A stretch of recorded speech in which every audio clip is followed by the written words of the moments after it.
we have to start with a definition here of flexion.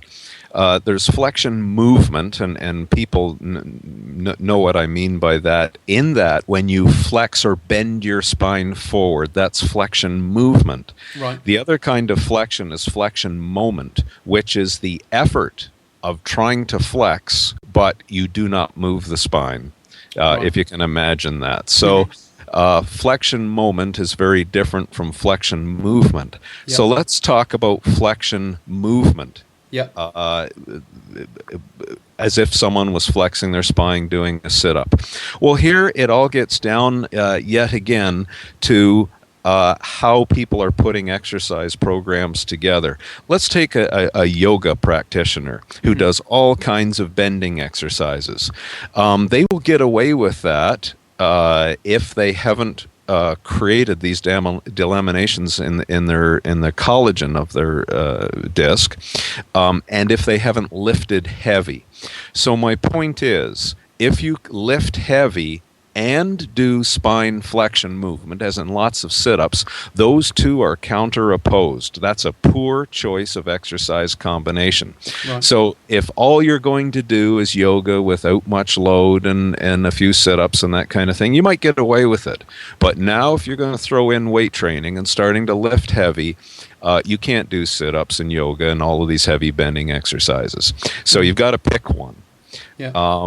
If you're going to lift, you need the opposite now of what yoga gives you, and that's stiffness in the core, stiffness in the spine. So learning to move and flex through the hips, locking the back is what people will notice Olympic weightlifters do, for example, and it's the only way that they can survive. Cool. Yeah, that makes a lot of sense. Do you mind just talking a little bit about that flexion moment that you described? Yes. Well, now let's take a push-up position. And if you just hold that position, you're working the abdominals.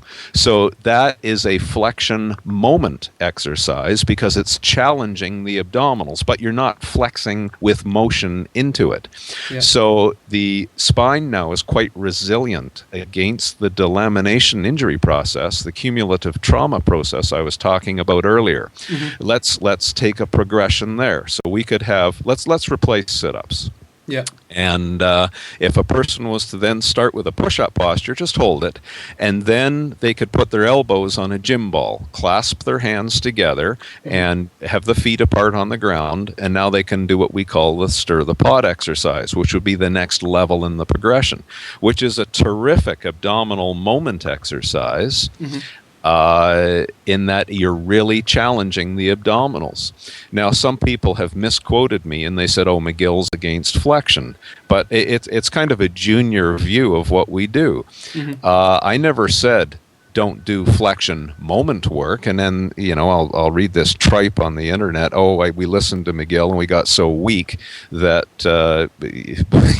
we lost our ability in the abdominals. And I said, well, that's just ignorance. They don't know the difference between flexion and flexion moment. So we continue that now with stir the pot exercise. And by the way, if you do that, your sit-up score will go even higher. So you don't train sit-ups, and you become even more athletic and avoid the injury mechanism, which is just terrific. But in any case, we can devise all kinds of abdominal progressions based on the moment challenge, not the movement challenge.